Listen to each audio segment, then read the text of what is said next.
fights out there for you. There's also Terence Crawford, who Eddie Hearn says he wants to make that fight if Crawford wins on August 3rd. What's your preference? Most definitely, let's make it happen, you know. That's what I want. You know, I want the big names. You know, Terence Crawford, anybody else in that weight that got a big name, let's get his shoes, Jaron. News sources say that Ennis caught up with Terence, but Crawford asked him if he was going to fight this Saturday. And Ennis beat David Aonian to successfully protect his IBF welterweight title when Ennis stopped Aonian in the 5th round. The fighter looked tired and turned to face the corner at the doctor's advice. Ennis said the fight was stopped by the judge before the 6th round started. "I knew I was too strong for him. I should have listened to my corner a little more, jabbed a little more, got to that body a little more, and taken more angles. It's okay." With his first title defense, Ennis moved to 30-20 and solidified his place as one of boxing's most promising young stars. 29 of his fights have finished in knockouts for him after a year-long hiatus. Born in Philadelphia, Ennis was back in the ring in front of about 14,000 people from his hometown. He said, "I did feel a little off. That's okay. I did get the job done. Fighting and winning in his hometown felt great," he said.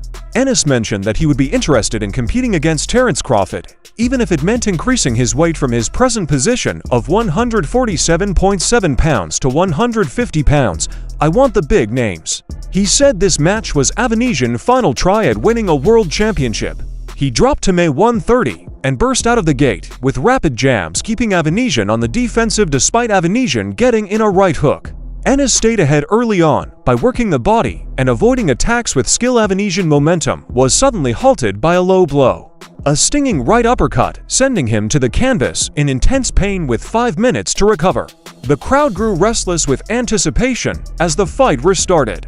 Ennis continued the relentless attack. Scorecard reads: Ennis 10-9. Ennis is unloading, but Avanisian is retaliating now. Avanisian is currently stalking his target and throwing a range of hits. Outstanding talk. Aonian 18. Ennis 20. Ennis asserts his dominance with impressive power and volume, yet Avanisian proves resilient, refusing to yield as Ennis intensifies his attack. He refuses to relent, engaging fiercely from the ropes, trading powerful uppercuts amidst Avanisian determined resistance. Ns 30. Avanisian 27, showing a battle of resilience and determination in the ring. dope. You know, it was a great experience coming out to, walking out in front of my friends and family, supporters at this big arena. You know, it was a blessing. You know, I was taking it up. Despite Avanisian's constant pursuit, Ennis stays calm. He punishes Ian's body with precise punches. Avanisian tries to punch, but has trouble making clean hits. Ennis adds a bit of showmanship to the fight scores. An S40. Aonian 36. N.I. swing wide with a powerful right, but loses his balance and falls to the mat. Avanisian cheers briefly as Ennis drops to one knee. Aonian hits him with a thunderous uppercut, but is briefly out of bounds. Good comeback fight. I ain't fighting a year, so felt good to be back in the ring. Felt good to be home. You know, the crowd was loving it. You know, I'm glad. Now the clamor builds for a fight between these two conquerors of AA. Could Nis speed Crawford? His emphatic victory has even caught the eye of His Excellency Turki Alek, who eagerly anticipates Ennis facing Crawford in the light middleweight division.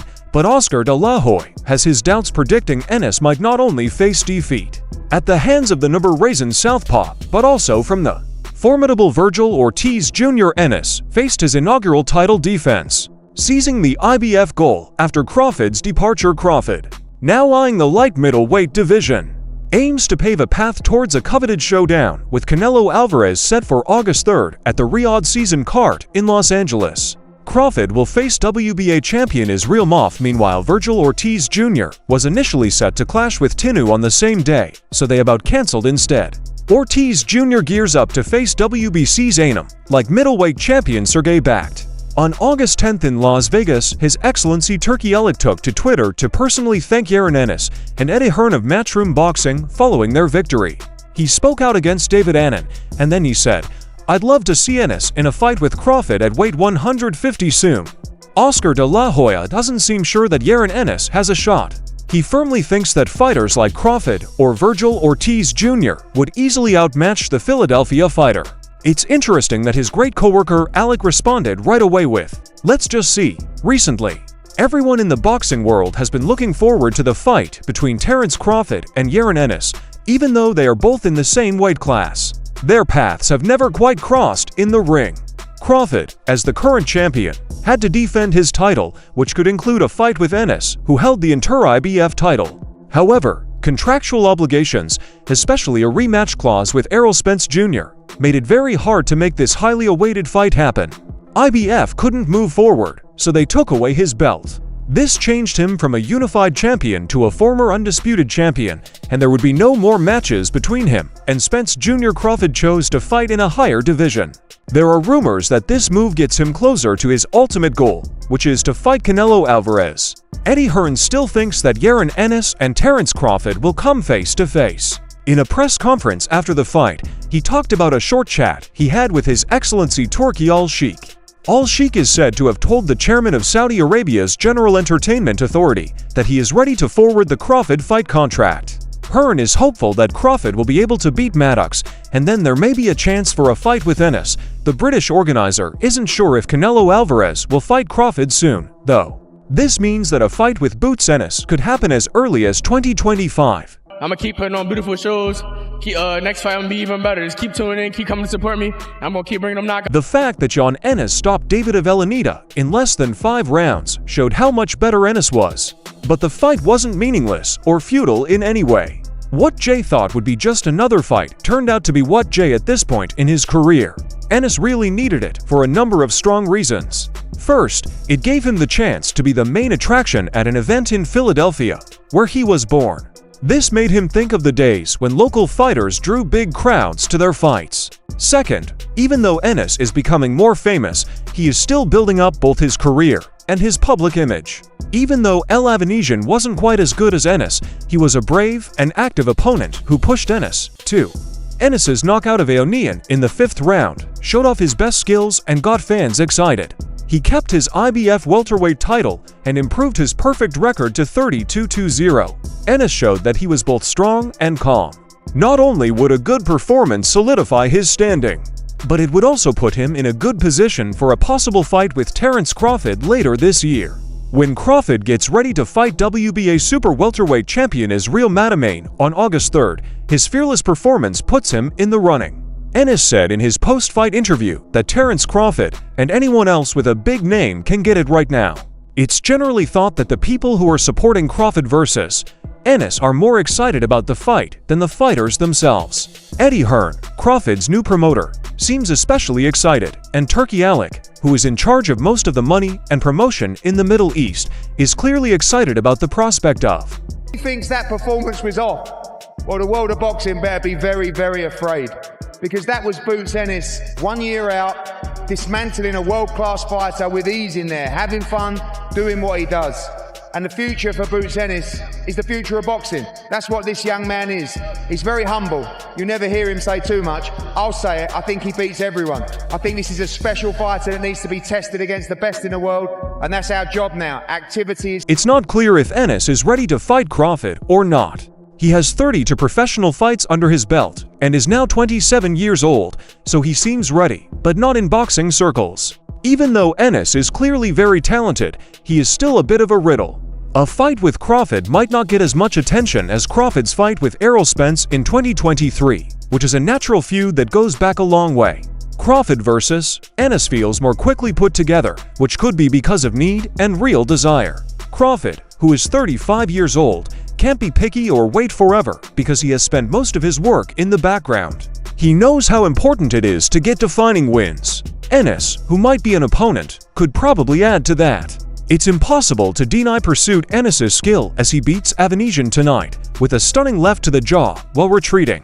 This shot not only showed his quality, but also his killer instinct and ability to finish, which are skills he shared with Crate when he beat Spence last year. Not only do both fighters' skills captivate fans, but they can also end fights quickly and effectively. Unlike specialists, whose dominance often lacks flair even though they try more shots than they want to. Like Ennis did tonight against Avanisian.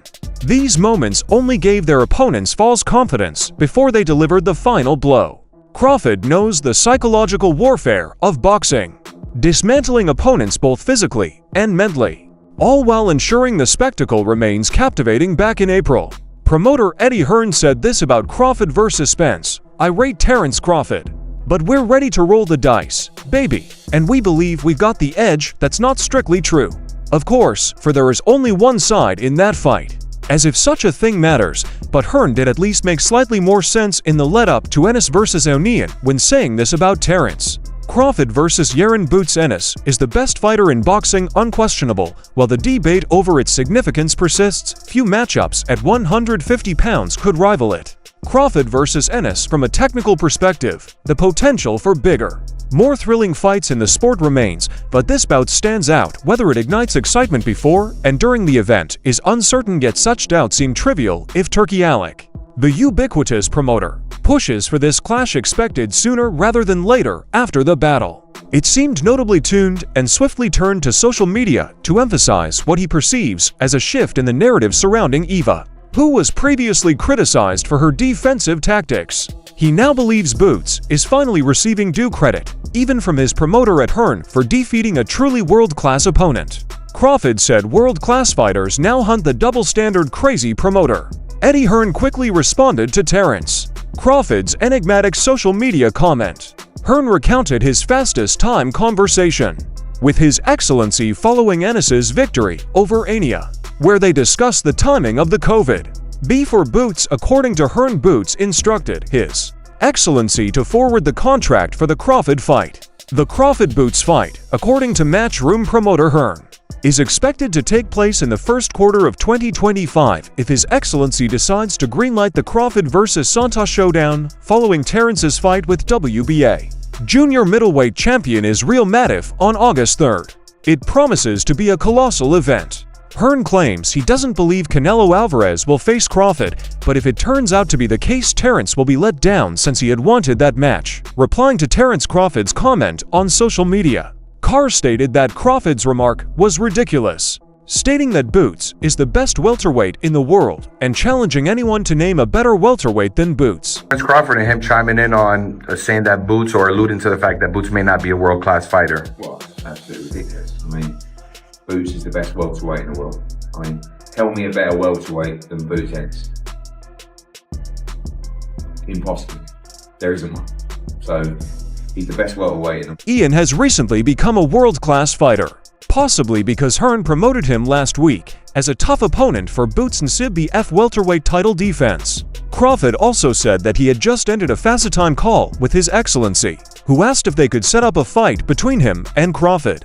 Hearn said that Boots replied, "Send the contract," and added that if Terence Crawford gets past this mat. Finished a FaceTime with His Excellency, who asked me, will we make the Crawford fight? And the answer, Boots said to him, send a contract. So Terence Crawford, if he gets past Magic on August 3rd, will have the chance to see if Boots is a world-class fighter. And I think if Canelo Alvarez doesn't fight Terence Crawford, which I don't think he will, I believe you're going to see Boots Ennis against Crawford if he beats Madrimon in 2020. Moreover, Eddie Hearn believes that Ennis showcased his skills against David Avanisian on Saturday, focusing on his own performance rather than attempting to surpass Terence Crawford's record-breaking knockout from 2 years ago. Ennis to outpace Crawford's previous showing against Aoni, and ultimately, Ennis achieved his goal.